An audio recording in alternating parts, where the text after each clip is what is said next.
Everyone, welcome to commerce tutorial. मैं हूं आपकी अपनी होस्ट।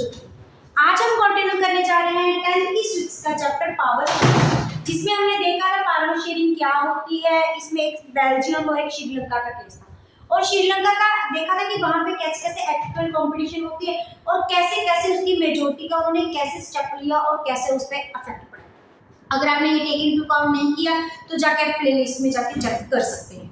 और उसके बाद हमारा नेक्स्ट होती है अकोमोडेशन इन बेल्जियम। बेल्जियम में कितनी सारी डाइवर्सिटी पाई जाती है। वहाँ पे 3 स्पीकिंग लोग रहते थे। एक हमने देखा था डच स्पीकिंग, दूसरे थे फ्रेंच और थर्ड से जर्मन। और उसमें क्या था, लेकिन हमारे बेल्जियम में पूरी डच की ज़्यादा मेजोरिटी थी और फ्रेंच की कम मेजोरिटी थी और जर्मन की थे सिर्फ 1%। ऑन द अदर हैंड लेकिन जो उसकी कैपिटल सिटी थी वो थी ब्रसेल। उसमें सिचुएशन क्या थी, टोटली ऑपोजिट थी। मतलब फ्रेंच की मेजोरिटी ज्यादा थी, डच की कम थी और ऑपोजिट इफेक्ट। लेकिन बेल्जियम ने बड़ा अच्छा पार्ट किया इस मेजोरिटी को टैकल करने के लिए। हमने पिछली बार देखा था श्रीलंका ने क्या किया था, उनको माइनॉरिटी को प्रेशराइज करने की कोशिश की थी, मेजोरिटी ने उनको सप्रेस करने की कोशिश की थी, जिसके कारण श्रीलंका में क्या स्टार्ट हुई थी, सिविल वॉर हुई थी। लेकिन बेल्जियम में डिफरेंट पाथ होता है ऐसा। उन्होंने क्या कि अलग अलग हमारी कंट्री में क्या है, रीजनल डिफरेंसेस और डिस्पैरिटी है। रीजनल डिफरेंसेस मतलब अलग अलग रीजन के लोग हैं, अलग अलग कल्चर के लोग हैं, जिनकी लैंग्वेज क्या टोटली डिफरेंट और उनमें क्या है डिफरेंस है। उनको एक्सेप्ट किया और क्या कहा, तो सभी में बैलेंस बनाने की कोशिश की। उन्होंने ये नहीं कहा कि डच की मेजॉरिटी है तो उनको फ्रेंच के ऊपर क्या करते, सुप्रेस करते। उन्होंने 1970 लेके 1993 तक कॉन्स्टिट्यूशन को 4 टाइम्स क्या किया, अमेंडमेंट किया। उसको अमेंडमेंट करने का रीजन क्या था, ताकि सारे डिफरेंट कल्चर डिस्पैरिटी अलग अलग इंटर जोनल के लोग आपस में एक हार्मोनी के साथ रहे, प्यार से रहे, बिना किसी लड़ाई से। और जिसके कारण जो उसकी एक अप्रोच थी वो बहुत ज्यादा क्या थी, इनोवेटिव थी और जिनका एंड रिजल्ट बहुत अच्छा था। और उन्होंने एक जो मॉडल चूज किया उसको क्या बोलते हैं, बेल्जियम मॉडल। बेल्जियन मॉडल के उन्होंने सबसे पहले अलग अलग बेल्जियन मॉडल के फीचर्स थे डाइवर्सिटी को टैकल करने के लिए। उन्होंने डाइवर्सिटी को किस वे से टैकल किया, सबसे पहले उन्होंने क्या किया, डच और फ्रेंच स्पीकिंग जो कहते उनको सेंट्रल गवर्नमेंट में इक्वलाइजेशन किया। हमने श्रीलंका में क्या देखा था, जो मेजोरिटी सिंघाला ने थे उन्होंने दूसरी स्पीकिंग लोगों को क्या करना शुरू कर दिया था, सुप्रेस करना शुरू कर दिया था। लेकिन ऐसा केस इसमें बिल्कुल भी नहीं था। इनमें क्या किया, सेंट्रल गवर्नमेंट ने दोनों लैंग्वेज के लोगों को इक्वलाइजेशन दी। इसमें जब उन्होंने पार्लियामेंट में एक लेजिस्लेशन पार्लियामेंट तैयार करनी थी, उसमें मेजॉरिटी ऑफ मेंबर ये नहीं किए कि डच के से उन्होंने सभी स्पीक, कुछ मेंबर उन्होंने डच में से लिए, कुछ स्पीकिंग मेंबर्स में से फ्रेंच में से लिए। और उनको ताकि ये ना हो कि एक सिंगल पर्सन को भी यूनिलैटरली डिसीजन ना ले सके। यूनिलैटरली का मतलब है फाइनल डिसीजन भी, अगर किसी की मेजॉरिटी है तो जो भी डिसीजन लेना होता था सभी मेजॉरिटी मेंबर्स के साथ, जो कि डच और फ्रेंच की स्पीकिंग लोगों के साथ रिलेटेड थे, वो बैठ के अपनी डिस्कशन करते थे और एक फाइनल क्या लेते थे, डिसीजन लेते थे। उसके बाद क्या सेंट्रल गवर्नमेंट ने क्या किया, अपनी पावर्स डेलीगेट की, क्योंकि स्टेट गवर्नमेंट को भी अलग अलग रीजन और कंट्री में अलग अलग रीजन मतलब अलग अलग स्टेट वाइज, जैसे हमारे इंडिया में कितनी टाइप्स ऑफ स्टेट्स है, पंजाब, हरियाणा, हिमाचल प्रदेश, सबको उनको क्या कर दी, पावर्स दे दी। उन्होंने जो स्टेट गवर्नमेंट का रोल स्वार्डिनेट वाला नहीं रखा। जो स्टेट गवर्नमेंट है वो सेंट्रल गवर्नमेंट की स्वार्डिनेट नहीं थी। वो क्या था, उनका इक्वलाइजेशन पार्ट था, दोनों का जो स्टेटस था वो क्या था, इक्वल था। वो किस वजह से इक्वल था, सेंट्रल गवर्नमेंट ने अपने पावर्स को डेलीगेट की, कुछ स्टेट गवर्नमेंट को डेलीगेट की। उसके बाद जो इंडिया की उसमें बेल्जियम की जो कैपिटल सिटी थी ब्रसेल। ब्रसेल में हमने देखा था कि फ्रेंच लोग ज्यादा थे और डच की मेजोरिटी कम थी। तो उन्होंने भी क्या किया, इक्वल रिप्रेजेंटेशन की। इक्वल रिप्रेजेंटेशन का क्या मतलब है कि क्या ब्रसेल्स वाले कहते थे अगर सेंट्रल गवर्नमेंट ने माइनॉरिटी और मेजर में कोई डिफरेंस नहीं रखा तो हमारी कैपिटल सिटी में भी इन दोनों में कोई डिफरेंस नहीं होगा। इनमें फ्रेंच स्पीकिंग और डच स्पीकिंग दोनों को इक्वल रिप्रेजेंटेशन दी गई। जब भी डिसीजन लेना था सारे लोग मिलके आपस में लेते थे।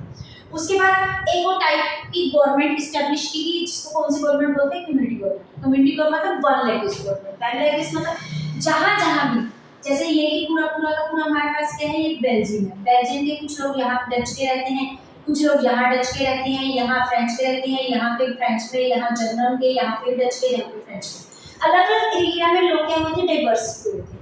उन्होंने वन लैंग्वेज कम्युनिटी बनाई।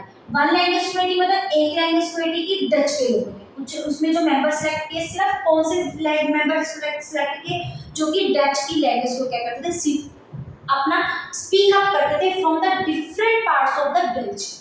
वो चाहे किसी भी बेल्जियम के कोने में हो, वो क्या थे, उन्होंने एक कमेटी बनाई जो कि सिर्फ डच की कम्युनिटी को, लैंग्वेज कम्युनिटी को डिनोट करती थी, और उसको क्या थी, डच कम्युनिटी गवर्नमेंट। और उसके बाद उन्होंने फ्रेंच की भी ऐसे इस्टेब्लिश की, ऐसे ही जर्मन की इस्टेब्लिश की। इनको पार्लियामेंट में एक स्पेशल क्या दिया गया, प्लेस दिया गया, क्योंकि इनका मेन मोटिव क्या था, वो कल्चर, एजुकेशन और लैंग्वेज के साथ जितने भी रिलेटेड है, जितने भी इश्यूज है, वो अपने लेवल पे सॉर्ट आउट करते थे। क्योंकि डच को स्पीकिंग लोगों को डच गवर्नमेंट के पास जाना पड़ता था, उनको ज़्यादा नॉलेज होती थी, फ्रेंच वालों को फ्रेंच के पास जाना होता था, उनको ज़्यादा नॉलेज होती थी।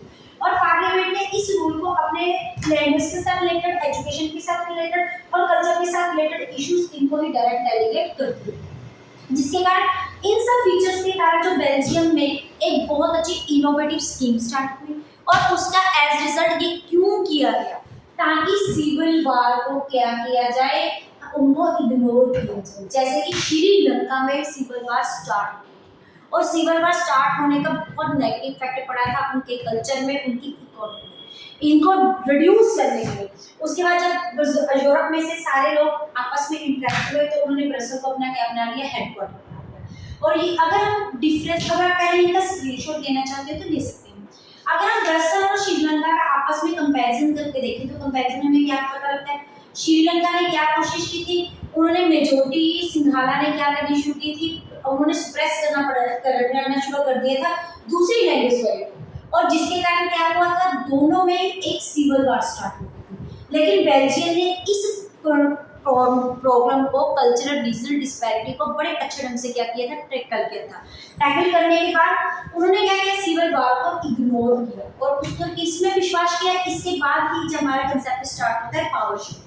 पावर शेयरिंग का मतलब ही क्या होता है, delegating of responsibility and the power, अपनी पावर को डेलीगेट करना बिटवीन द डिफरेंट मेंबर्स, ताकि हर किसी को ये लगे कि उनकी जो पार्लियामेंट में एक जगह है, वो क्या इक्वलाइजेशन। तो नेक्स्ट हमारा यही क्वेश्चन बनता है कि व्हाई पावर शेयरिंग से डिजायरेबल, हमारी पावर शेयरिंग क्यों डिजायरेबल है। पावर शेयरिंग हमारे टू वे से, टू पॉइंट ऑफ व्यू से डिजायरेबल है। एक तो हमारा प्रूडेंशियल होता है, एक हमारा होता है मोरल।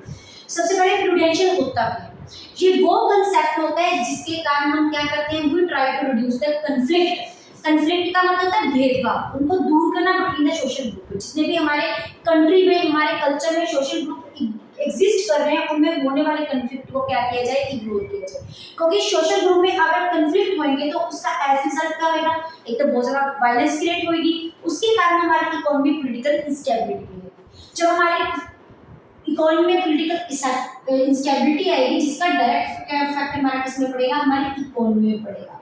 और हम अच्छे से कहीं ना कहीं इसके कारण एक वॉर क्रिएट होनी शुरू हो जाएगी, गैप क्रिएट होना शुरू हो जाएगा between the different groups, social class, haves and haves, जो और different class based on the language, based on the culture, based on the disparities. और ये भी हम देखा कि अगर हम पावर शेयरिंग नहीं करते हैं, पावर शेयरिंग नहीं करते मतलब अगर मेजोरिटी का ग्रुप माइनर के ग्रुप को सुप्रेस करना शुरू कर भी देता है, लेकिन इसका जो शॉर्ट टर्म बेनिफिट्स तो हमें मिलेगा, लेकिन जब हम देखेंगे तो लॉन्ग टर्म बेनिफिट क्या है, इसका किसी ना किसी हमारी नेशनल की यूनिटी पे नेगेटिव इफेक्ट पड़ेगा, किसी ना किसी से हमारी इकोनॉमी में नेगेटिविटी क्रिएट होगी, जो नेशनलिज्म की भावना है उसके पे क्या पड़ेगा, अफेक्ट पड़ेगा।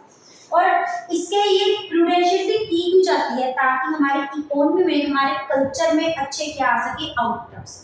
दूसरी तरफ क्या होता है, मोरल। अब मोरल क्या होती है, वैल्यूज होती है। हमारी इकोनॉमी में जो मेनली जो गवर्नमेंट होती है वो कौन सी होती है, डेमोक्रेटिक गवर्नमेंट। और डेमोक्रेटिक का जो स्पिरिट होता है वही क्या होता है, पावर शेयरिंग। इसका मोस्ट इंपॉर्टेंट फीचर है कि जो हमारी पावर शेयरिंग है ये डेमोक्रेसी के लिए बहुत ज़्यादा जरूरी है। इसलिए हम बोल सकते हैं कि पावर शेयरिंग क्या बहुत ज़्यादा डिजायरेबल है। क्यों वैसे भी डिजायरेबल है, as per the provision way to get the maximum better outcomes. हमारी इकोनॉमी में से अच्छे आउटकम्स लेने के लिए किसकी जरूरत है, पावर शेयरिंग की जरूरत है। अगर मोरल वैल्यू के अकॉर्डिंग देखिए तो ये हमारी पावर शेयरिंग, हमारी डेमोक्रेसी की क्या है, एक स्पिरिट है जिसके कारण हमारी पावर शेयरिंग क्या है, बहुत ज़्यादा डिजायरेबल है। इसी के साथ हमारा आज का टॉपिक कंप्लीट होता है। अगर आप इनका स्क्रीनशॉट लेना चाहते हैं तो ले सकते हैं। वीडियो अच्छी लगे इसको लाइक करें, ज़्यादा से ज़्यादा शेयर करें, चैनल को सब्सक्राइब करना ना भूलें। Thank you, have a nice day.